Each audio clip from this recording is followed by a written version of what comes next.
Hello दोस्तों, मैं हूं अरविंद और आपका स्वागत है हमारे YouTube channel nursing study hub में। तो दोस्तों, जैसा कि कल की वीडियो के अंदर हमने कुछ टॉपिक कवर किए थे न्यूट्रिशन के फर्स्ट यूनिट के अंदर, जिसके अंदर डेफिनेशन हो गई थी हमारी, उसके अंदर स्टडी ऑफ न्यूट्रिएंट्स हो गए थे, हिस्ट्री एंड कंसेप्ट हो गए थे, और रोल ऑफ न्यूट्रिशन हो गया था, न्यूट्रिशनल प्रॉब्लम इन इंडिया हो गया था। जैसे ये चार पांच टॉपिक कल हमने कवर कर दी थी। तो आज हम आगे बढ़ेंगे अपने अगले टॉपिक के साथ में। उससे पहले आप सब चैनल को सब्सक्राइब नहीं किया है जिसने भी, तो कृपया करके चैनल को सब्सक्राइब कर दीजिए, जिससे आप आगे हमारे साथ बने रहिए और कोई भी अपडेट, कोई वीडियो आप मिस ना करें। तो आइए चलो दोस्तों, आगे बढ़ते हैं हमारे अगले टॉपिक आज के, जो है deficiency disease of mineral elements. मतलब मिनरल एलिमेंट्स की डेफिशिएंसी की वजह से होने वाली बीमारियां, जिसके अंदर सबसे पहली आती है आयरन डिफिशियंसी। तो फर्स्ट, आयरन डिफिशियंसी की वजह से होता है एनीमिया। ठीक है, एनीमिया होता है आयरन की डिफिशियंसी की वजह से। तो पढ़ते हैं इसके बारे में। Anaemia is the most common nutritional problem among vulnerable group, that is children and pregnant women. जैसे कि एनीमिया एक बहुत ही मतलब कॉमन न्यूट्रिशनल प्रॉब्लम है वल्नरेबल ग्रुप, जो कि चिल्ड्रंस के अंदर और प्रेग्नेंट वुमेन के अंदर ज़्यादातर ये आयरन की कमी पाई जाती है। और ये फोलेट की डिफिशियंसी की वजह से होता है। फोलेट मतलब आयरन का कंपाउंड है, जिसकी वजह से ये आयरन की कमी की वजह से एनीमिया होता है। और बेसिकली ये चिल्ड्रन और प्रेग्नेंट वुमेन्स के अंदर, इन दो ग्रुप्स के अंदर बेसिकली ज़्यादा पाया जाता है। अब मेन कारण क्या है एनीमिया होने के, तो वो पढ़ लेते हैं। कॉजेज़ क्या है कि improper intake of iron and diet. पहला कारण ये है कि इनप्रॉपर इनटेक मतलब आप प्रॉपर अमाउंट में आयरन नहीं ले रहे हो, या फिर वो डाइट नहीं ले रहे हो जिसके अंदर आयरन प्रेजेंट है। दूसरा कारण ये है कि proper intake but improper digestion. Second point ये है कि आप डाइट तो प्रॉपर ले रहे हो, पर उसका डाइजेशन नहीं हो पा रहा है, उसका एब्जॉर्प्शन नहीं हो पा रहा है अच्छे से, जिसकी वजह से उसकी डेफिशिएंसी रह रही है। ठीक है, दो पॉइंट तो ये हो गए। अब नेक्स्ट पॉइंट है third, environmental factors like hookworm infestation. देखिए, एक इन्वायरमेंटल फैक्टर भी इसके अंदर अफेक्ट करता है। जैसे कि एक हुकवॉर्म एक कीड़ा होता है जो कि इंटेस्टाइन के अंदर अगर चला जाता है, तो उसकी वजह से भी मतलब प्रॉपर उसका एब्जॉर्प्शन नहीं हो पाता है आयरन का, तो उसकी वजह से भी उसकी डेफिशिएंसी हो सकती है। और अगला पॉइंट है, there is 60-70% prevalence of this disorder among the children and women. तो बेसिकली यही है फोर्थ पॉइंट कि 60-70% ये जो बीमारी होती है, जो वो ज़्यादातर चिल्ड्रन और वुमेन्स में पाई जाती है। ठीक है, चलिए आगे टॉपिक के बढ़ते हैं। इसको many interventions are carried out at community level to prevent it, some are established below. मतलब कि बहुत सारे मतलब वो तोड़ निकाले गए इसके, कि जिससे ये कंट्रोल किया जा सके, इसकी कमी नहीं हो, इसके मतलब इसको सही कैसे किया जाए आयरन की डिफिशियंसी को। तो उसके लिए बहुत सारे मतलब कुछ पॉलिसीज़ वगैरह निकाली गई। जैसे कि है, पहली है increasing iron intake among population. First ये है कि आयरन इनटेक को इंक्रीज़ कर दिया जाए पॉपुलेशन में, मतलब आयरन की मात्रा उनके खाने में बढ़ा दी जाए ताकि ये कमी नहीं आए। दूसरा है therapeutic supplementation of iron and folate tablet. दूसरा है कि अगर डाइट से नहीं हो रहा है, तो दूसरा कारण ये है कि थेरेप्यूटिक सप्लीमेंट्स दे, मतलब टेबलेट दी जाए उनको आयरन की, या फिर फोलेट टेबलेट्स, जिसकी वजह से वो आयरन की कमी पूरी हो सके। तीसरा है a public health programme of distribution of iron folate tablet to pregnant women and pre school children. एक पब्लिक हेल्थ प्रोग्राम चला करके भी, जिसके अंदर आयरन की टेबलेट डिस्ट्रीब्यूट करें प्रेग्नेंट वुमेंस को और प्री स्कूल चिल्ड्रंस को, मतलब छोटे स्कूल जाते बच्चों को, उस प्रोग्राम के अंदर आयरन की फोलेट टेबलेट्स डिस्ट्रीब्यूट करें। अगला पॉइंट है, fortification is commonly consumed dietary items like table salt with iron has been introduced by various national institute. एक दूसरा चौथा पॉइंट ये है कि फोर्टिफिकेशन कर देना, मतलब खाना समझ लो एक तो नॉर्मल सादा नमक होता है, तो उसके अंदर मतलब उसको थोड़ा सा अच्छा उसको गुणवत्ता वाला मिला के उसके अंदर अगर आयरन इनटेक उसमें डाल दिया जाए आयरन, तो जिससे क्या होगा कि अगर नमक तो खाने में सब खाते ही हैं, तो अगर वो नमक के अंदर ये डाल देंगे आयरन की मतलब, तो फिर वो उसकी मात्रा उसके अंदर कमी नहीं होगी। मतलब स्टूडेंट कोई भी बहुत जिसके हाँ, जैसे कि फोर्टिफिकेशन मतलब हाँ फोर्टिफाइड कर दिया फूड को, उसको मतलब थोड़ा सा गुणवत्ता वाला बना दिया जिसके अंदर आयरन की मात्रा डाल दी, तो क्या होगा कि उसके अंदर कमी नहीं होगी उसकी। और ये बहुत सारे नेशनल इंस्टीट्यूट द्वारा किया गया। नेक्स्ट हमारी जो मिनरल की डिफिशिएंसी है वो है गोइटर। पहले तो एनीमिया था जो कि आयरन की वजह से होता था, अब है गोइटर जो कि आयोडीन की वजह से होता है, आयोडीन की कमी से। तो goitre is one of the major nutritional deficiency in India, ये भी एक मेजर न्यूट्रिशनल डेफिशिएंसी है इंडिया के। और it occurs due to iodine deficiency in some areas. ये क्या है, it occurs due to iodine deficiency, ये मतलब आयोडीन की डिफिशियंसी की वजह से हो रहा है होता है इन सम एरियाज। और दूसरों के अंदर क्या होता है, goitrogens present in environment precipitate deficiency dot. और कुछ फैक्टर ये भी होते हैं कि जो गोइट्रोजन्स होते हैं, कुछ कीड़े वगैरह हुकवर्म्स वगैरह जैसे कि, वो अगर इन्वायरमेंट में प्रेजेंट है तो उसकी वजह से भी मतलब आयोडीन की डेफिशिएंसी हो सकती है। Many approaches are carried out to successful control and prevention goitre are stability. मतलब बहुत सारी ऐसे कुछ योजनाएं और चलाए गए प्रोग्राम्स वगैरह जिससे कि आयोडीन की डिफिशियंसी कम हो पाए और उसको गोइटर को प्रिवेंट किया जाए। तो उसके अंदर फर्स्ट क्या है कि एक्स्ट्रा आयोडीन प्रोवाइड किया जाए पॉपुलेशन को थ्रू आयोडाइज सॉल्ट। मतलब एक सॉल्ट के अंदर आयोडाइज कर दिया सॉल्ट को, उसके अंदर मतलब आयोडीन की मात्रा बढ़ा दी और उसको थोड़ा फोर्टिफिकेशन कर दिया, जिसकी वजह से क्या होगा कि आयोडीन की कमी नहीं हो। और iodised oil injection in hyper endemic areas, मतलब जहाँ पर जिस एरिया के अंदर ज़्यादा ही कमी है आयोडीन की, उसके अंदर क्या किया, आयोडाइज्ड ऑयल इंजेक्शन दिए गए पॉपुलेशन में ताकि वो कमी पूरी हो जाए। सेकेंड पॉइंट है, in India iodise salt programme was initiated in 1955। India के अंदर जो आयोडाइज्ड सॉल्ट प्रोग्राम है वो बेसिकली 1955 में चलाया गया, but wasn't much helpful due to some reason, जो कि मतलब ज़्यादा कुछ कारगर नहीं रहा किसी कारणों की वजह से। तो ये थे जो हमारे मिनरल्स की डिफिशियंसी डिजीज़। अब आ जाते हैं other nutritional problems. Other nutrition problems में फर्स्ट है जो कैल्शियम डिफिशियंसी डिजीज़। तो कैल्शियम की कमी से होने वाली बीमारियां।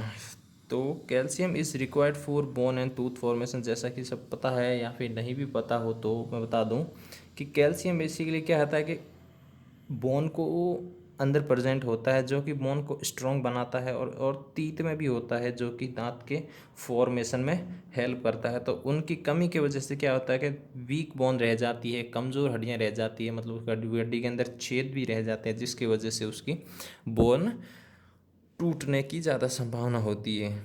तो इसकी कैल्शियम डेफिशिएंसी डिजीज़ हो, इसकी डेली रिक्वायरमेंट कितनी है कैल्शियम की, कैल्शियम की डेली रिक्वायरमेंट है 30 ग्राम टू 300 mg, मतलब 30 mg to 300 mg for infants to adult. मतलब इन्फेंट से लेके एडल्ट तक 30 mg टू 300 mg तो उनकी डेली रिक्वायरमेंट है।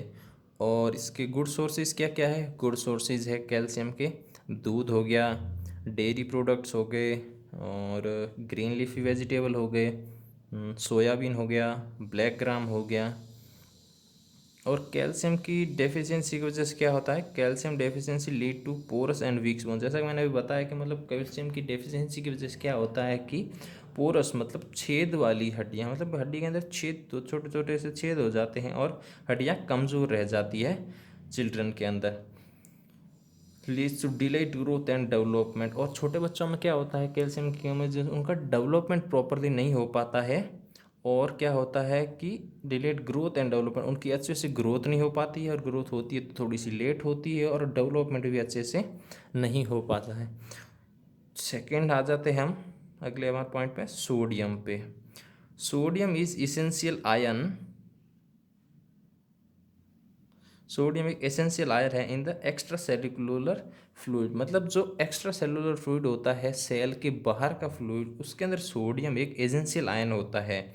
ठीक है, वो सोडियम क्या करता है कि पीएच बैलेंस करता है, मेंटेन रखता है पीएच ब्लड का पीएच मेंटेन रखने का काम करता है sodium, with in normal limit, मतलब पीएच को नॉर्मल लिमिट में रखता है, ब्लड के पीएच को नॉर्मल रखने में मदद करता है। अब सोडियम के गुड सोर्सेज क्या क्या है, गुड सोर्सेज में आ जाते हैं, सीरियल्स आ जाती है, दालें आ गई, ग्रीन ग्राम हरी दाल आ गई, और पटेटो आ गए, कैरेट आ गई, फ्रूट्स आ गए, वेजिटेबल्स आ गए, ये सब गुड सोर्सेज है सोडियम के। और इसकी डिफिशियंसी डिसऑर्डर्स क्या क्या है, include weakness, poor mental development, electrolyte imbalance, मतलब एक तो अगर वीकनेस रहेगी अगर किसी इंसान में सोडियम की कमी है तो, और दूसरा उसकी पुअर मेंटल डेवलपमेंट, मतलब वो मानसिक तौर पे मतलब अच्छे से डेवलप नहीं हो पाएगा वो इस बच्चा या इंसान, और इलेक्ट्रोलाइट इम्बैलेंस, मतलब उसके अंदर इलेक्ट्रोलाइट का भी इम्बैलेंस हो जाएगा, जैसे मेनली इलेक्ट्रोलाइट होते हैं सोडियम पोटेशियम, इनका इम्बैलेंस हो जाएगा सेल के अंदर, तो उससे भी प्रॉब्लम हो सकती है। अब सोडियम का डेली रिकमेंडेशन कितना है, 400 to 600 mg पर डे। ठीक है, और सोडियम इन एक्सेस लेवल, अगर हाँ इससे ज़्यादा ले लिया मतलब डेली रिकमेंडेशन से, तो क्या दिक्कत हो सकती है, जैसे कि more than 145 milliequivalent impart risk of congestive heart failure, oedema, hypertension. अगर 145 मिली इक्विवेलेंट से अगर हम ज़्यादा ले लेते हैं, मतलब सोडियम का लेवल इससे ज़्यादा हो जाता है, तो क्या हो जाता है, कंजेस्टिव हार्ट फेलियर, मतलब उस इंसान का हार्ट फेल हो सकता है, उसको एडिमा हो सकता है, या उसको हाइपरटेंशन, उसकी बीपी बढ़ सकती है। तो ये थे हमारे अदर न्यूट्रिशन प्रॉब्लम्स, और उससे पहले जो हमने मिनरल से डिफिशियंसी डिसऑर्डर हो गए। अब आती है अगला टॉपिक हमारा है नेशनल न्यूट्रिशन पॉलिसी। जो कि national nutrition policy was adopted in India government in 1993, Indian government के द्वारा इसे 1993 में अडॉप्टेड किया गया था। The main objective national nutrition policy is to solve the multifaceted problem of malnutrition prevalent in India. इसका नेशनल न्यूट्रिशन पॉलिसी का main object क्या था कि जो इंडिया के अंदर न्यूट्रिशनल प्रॉब्लम्स है उसको ओवरकम किया जाए, और in an integrated manner, ma'am एक इंटीग्रेटेड मैनर के अंदर न्यूट्रिशनल प्रॉब्लम से डील किया जाए और उसको सही किया जाए। Nutrition affect the development of nation, so it is very important to tackle the problem of malnutrition and develop various policies specially meant for vulnerable groups. और न्यूट्रिशन क्या होता है कि देखो, न्यूट्रिशन अफेक्ट करता है डेवलपमेंट, नेशन के development को। ठीक है, तो ये बहुत इंपॉर्टेंट हो जाता है कि जो न्यूट्रिशन प्रॉब्लम होती है उनको टैकल किया जाए और उन्हें सॉल्व किया जाए, जिसके अंदर क्या हो गया, various policies specially meant for vulnerable groups, मतलब जो पिछड़े वर्ग होते हैं उनके लिए स्पेशली अच्छी अच्छी पॉलिसीज़ बनाई जाए, जिसकी वजह से ये न्यूट्रिशन की कमी नहीं हो। This can be done through various developmental policies, ये मतलब बहुत सारी डेवलपमेंटल पॉलिसीज़ के थ्रू किया गया। और फिर आगे है national nutrition policies was formulated by department of women and child development, government of India, मतलब ये पॉलिसीज़ बनाई गई department of women and child development, जो कि गवर्नमेंट ऑफ इंडिया के अंडर आता है, and was adopted by Indian government in 1993। ये policies department women and child development department के द्वारा बनाए गए, ठीक है, ऑफ गवर्नमेंट ऑफ इंडिया के थ्रू, और इंडिया गवर्नमेंट द्वारा एडॉप्टेड किया गया उसको 1993 में। तो ये थी नेशनल न्यूट्रिशन पॉलिसी के बारे में। तो अब इसके क्या एम्स क्या है नेशनल न्यूट्रिशन पॉलिसी के बारे में वो जानते हैं। तो first AIIMS of national nutrition policy, ठीक है। National nutrition policy is based on objective of reduction in mall nutrition. मतलब नेशनल न्यूट्रिशन पॉलिसी का ऑब्जेक्टिव क्या है कि माल न्यूट्रिशन का रिडक्शन, मतलब माल न्यूट्रिशन को सही करना, and improvement in nutritional status of people, और जो न्यूट्रिशनल स्टेटस है पीपल का उसके अंदर इम्प्रूवमेंट लाना। This will be contributed significantly to human sources of development and our all economic and social goal of the country। ये क्या करता है, जैसे कि न्यूट्रिशन क्या करता है, कंट्रीब्यूट करता है significant human source of development. मतलब अगर एक हेल्थी पॉपुलेशन होगी तो नेशन का ऑटोमेटिक डेवलपमेंट होगा, ठीक है, और ऑल ओवर इकोनॉमिक डेवलपमेंट होगा। तो यही इसका एम था कि अच्छे से जिसके न्यूट्रिशन मतलब कमी नहीं रहे, प्रॉपर न्यूट्रिशन मिले, जिसकी वजह से इकोनॉमिक की ग्रोथ हो और कंट्री के भी डेवलपमेंट हो, ठीक है। एक एम, फर्स्ट एम क्या था, to draw attention to the urgent need to reduce malnutrition in the countries. मतलब एक तो एम्स क्या थे नेशनल न्यूट्रिशन प्रोग्राम के, कि अटेंशन अपनी तरफ आकर्षित करे कि भाई जो अर्जेंट नीड्स है वो है कि माल न्यूट्रिशन को कंट्री से हटाया जाए, ठीक है। दूसरा पॉइंट है that highlighted the needs of intersectoral coordination to achieve nutrition growth. ये हाईलाइटेड किया, to highlighted the need of intersector coordination, मतलब हाईलाइट किया इसने इंटरसेक्टरल कोऑर्डिनेशन को कि अचीव कर सके न्यूट्रिशनल गोल अचीव करने के लिए इसने ये चीज़ को हाईलाइट किया गया इंटरसेक्टरल कोऑर्डिनेशन को। आगे पॉइंट है to orient relevant sector to perceive nutrition as an outcome their scattered activities. फिर अगला पॉइंट आ जाता है to identify short term intermediate and long term strategies. मतलब एम क्या था, एक तीन तो ये हो गए, चौथा एम क्या था कि मतलब कुछ ऐसी स्ट्रेटजीज बनी जाए जो कि शॉर्ट टर्म हो या फिर लॉन्ग टर्म हो या इंटरमीडियम हो, जिससे क्या हो कि ये न्यूट्रिशन प्रॉब्लम को अचीव, मतलब इसको हटाने का जो न्यूट्रिशन की प्रॉब्लम है उसको गोल को अचीव किया जाए, कि गोल अचीव किया जाए जो कि मतलब ये प्रॉब्लम हो रही है उनको सही करने का गोल अचीव किया जाए, आइदर थ्रू डायरेक्ट पॉलिसी, और जो कि भले ही डायरेक्ट पॉलिसी के थ्रू और या फिर इनडायरेक्ट पॉलिसी के थ्रू हो। फिर हमारा अगला टारगेट आ जाता है एडवांटेज ऑफ न्यूट्रिशन पॉलिसी। मतलब एडवांटेज क्या क्या है नेशनल न्यूट्रिशन पॉलिसी का। एडवांटेज है कि एडवांटेज ऑफ न्यूट्रिशन पॉलिसीज, पहला एडवांटेज है government and public are now getting aware that nutrition is basic key for countries development. मतलब गवर्नमेंट और पब्लिक की अब अवेयर हो रही है कि न्यूट्रिशन एक मतलब बेसिक की है, बहुत ही अहम चीज़ है कंट्रीज़ के डेवलपमेंट के लिए, ठीक है। इसीलिए ये एक इसका एडवांटेज था। दूसरा एडवांटेज ये है कि malnutrition has been identifies a major risk for countries development. हाँ, जैसे कि फर्स्ट पॉइंट में यही कहा गया कंट्रीज मतलब और पब्लिक अवेयर होती है कि ये डेवलपमेंट के लिए मतलब बेसिक ही है। सेकेंड में भी यही है कि माल न्यूट्रिशन एक आइडेंटिफाइड किया गया है कि मेजर रिस्क है कंट्रीज डेवलपमेंट। मतलब ये अगर माल न्यूट्रिशन होगा कंट्री के अंदर तो उसका बेसिकली थोड़ा सा डेवलपमेंट नहीं हो पाएगा उतने अच्छे से, क्योंकि डेवलपमेंट बेसिकली होता है कि इंसान लोगों से ही तो जुड़ा होता है, लोग तरक्की करेंगे तो ही तो कंट्री का डेवलपमेंट होगा। तो अगर लोग ही नहीं तरक्की कर रहे हैं, उनका माल न्यूट्रिशन रह गया है, तो फिर तरक्की तो नहीं हो सकती। थर्ड पॉइंट आ जाता है series of action required for tackling nutrition problem have been started in various sector like food production. मतलब बहुत सारे एक्शंस मतलब लिए गए ये न्यूट्रिशन प्रॉब्लम को टैकल करने के लिए, ठीक है, वेरियस सेक्टर के अंदर। जैसा कि पहला सेक्टर हो गया एक तो फूड प्रोडक्शन बढ़ाना या फिर अच्छा फूड प्रोडक्शन बढ़ाना, ठीक है, और उसका डिस्ट्रीब्यूशन करना अच्छी तरीके से, और एजुकेट करना मेनली होता है एजुकेशन, ठीक है। एजुकेशन के बाद empowerment of women and nutrition surveillance, मतलब एम्पावरमेंट करना वुमेन्स एंड न्यूट्रिशन सर्विलेंस को, ठीक है। फिर अगला टॉपिक है हमारा implication of national nutrition policies, इसको इम्प्लीमेंट कर सकते। The main responsibility of implementation national nutrition policy lies with ministry of human resources of development. जो ये इम्प्लीमेंटेशन है nursing nutrition problem national nutritional policy का, वो किसके अंडर आता है, किसकी रेस्पॉन्सिबिलिटी है, ministry of human resources of development के अंदर उसकी रेस्पॉन्सिबिलिटी है इसको देखना।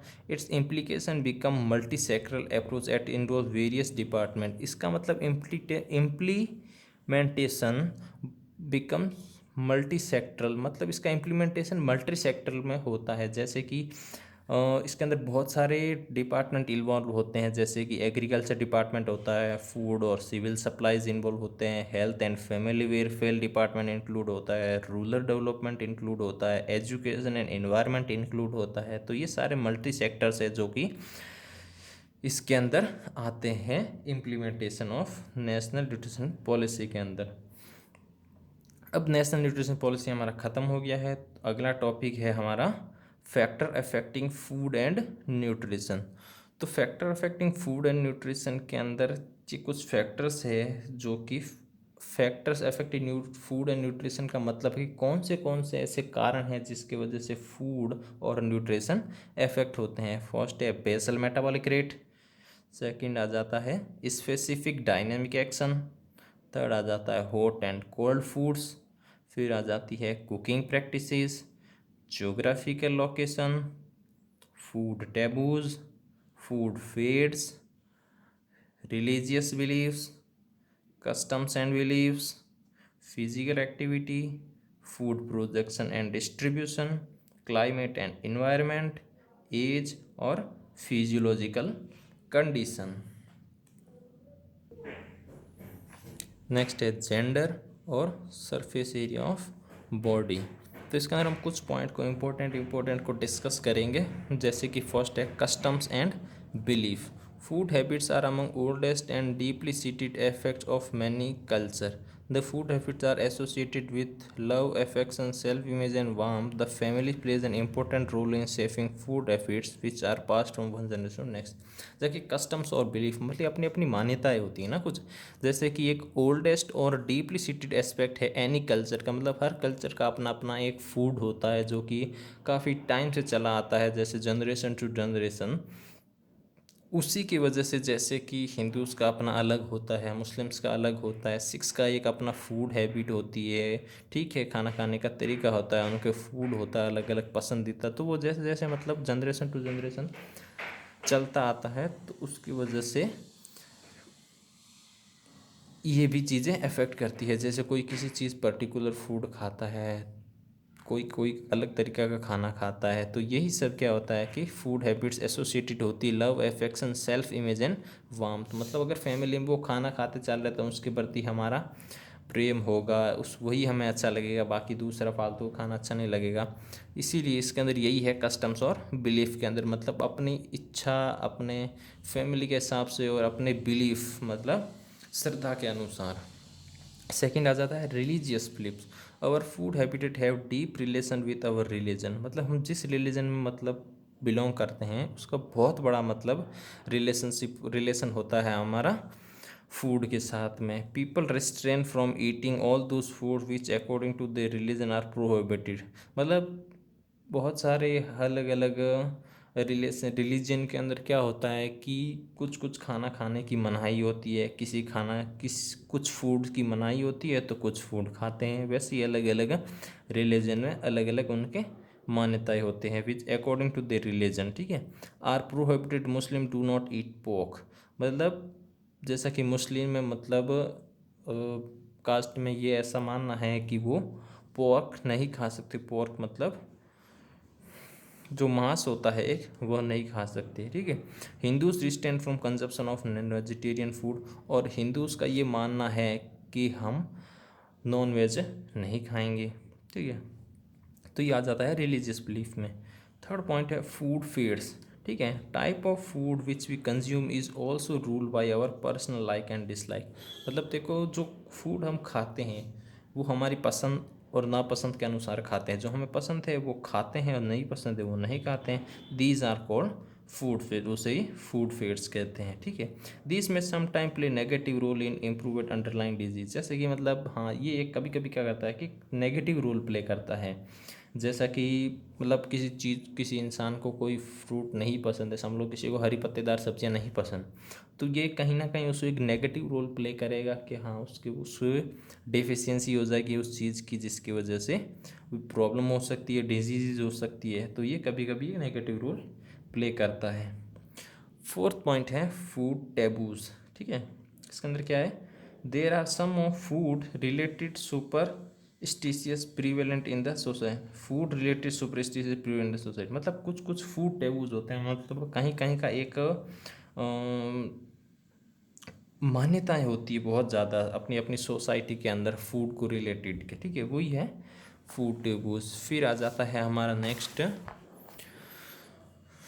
जोग्राफिकल लोकेशन, ठीक है, जिसके अंदर क्या है, type of food which we consume also depend on geographic location of our state as को production depend on geography on the area. हाँ, जोग्राफिकल लोकेशन मतलब जोग्राफिकल लोकेशन जैसे पहले देख लो, ईस्ट, वेस्ट, नॉर्थ, साउथ, तो बेसिकली साउथ में क्या होता है कि वहाँ पर बारिश ज़्यादा होती है, तो वहाँ पर थोड़ा सा अनाज वो जैसे गेहूँ वगैरह ये नहीं हो पाते हैं, तो वहाँ का फूड थोड़ा सा जोग्राफिक लोकेशन के हिसाब से वहाँ चावल ज़्यादा होते हैं, थोड़ा सा फिश वगैरह ज़्यादा होती है, ठीक है। फिर यहीं अगर नॉर्थ में आ जाते हैं तो नॉर्थ में बाजरा वगैरह आसानी से होता है, ठीक है। नॉर्थ ईस्ट में नॉर्थ वेस्ट में हाँ अच्छे से बाजरी वगैरह होती है, गेहूं होते हैं और भी खाने होते हैं, वहाँ बारिश कम होती, तो उसी टाइप मतलब जोग्राफी लोकेशन के हिसाब से भी फूड डिस्ट्रीब्यूट होता है और वही फैक्टर भी उससे हमारे अफेक्ट करता है, ठीक है। फिर आ जाता है socio economic factor. Socio economic factor क्या होता है कि मतलब economic income largely affect our type of nutrition. हाँ, सोशियो इकोनॉमिक मतलब कि जो इनकम होती है इंसान की वो टाइप ऑफ न्यूट्रिशन पे अफेक्ट करती है। जैसा कि एक मतलब अच्छे पैसे कमा रहा है इंसान, तो वो जो चाहे मतलब प्रॉपर न्यूट्रिशन ले सकता है, ठीक है, अपना डाइट प्रॉपर रख सकता है, जबकि एक जो उसके पास परचेसिंग पावर अच्छी है, वो एजुकेशन, ठीक है, वो एजुकेटेड है, तो वैसे ही जो पुअर है वो उतना नहीं कमा पाता है, ठीक है, एक लिमिटेड खाना खा पाता है, जितना पैसे कमाता है उससे मतलब पूरे परिवार का पेट भरना पड़ता है, तो उसकी वजह से क्या होता है कि वो एक प्रॉपर बैलेंस डाइट नहीं ले पाते हैं, ये भी एक बहुत बड़ा फैक्टर है। फिर अगला पॉइंट है cooking practices, method of cooking used also beside nutritive value of food. हाँ, हम कैसे खाना बनाते हैं वो भी एक मेन रोल प्ले करता है। एक्सेसिव वॉशिंग ऑफ फूड और washing food after cutting, draining water rice after boiling etcetera affect the nutritive. हाँ, जैसे कि बेसिकली होता है कि अपन खाना सब्जी को मतलब ज़्यादा धोना या फिर सब्जी कट करने के बाद में उसको धोना और चावल का पानी को निकाल देना, वो क्या करता है कि सारे न्यूट्रिशन उस पानी के साथ में चले जाते हैं। तो मतलब कुकिंग प्रैक्टिस भी एक बहुत बड़ा इम्पोर्टेंट रोल है मतलब इसके अंदर, ठीक है, कि किस तरीके से हम खाना बनाते हैं, किसके नहीं बनाते, तो वो भी एक मेजर रोल प्ले करता है। तो गाइस आज के हमारा यही टॉपिक है, बाकी टॉपिक के साथ हम कल मिलेंगे, तब तक के लिए अपना ख्याल रखना और थैंक यू।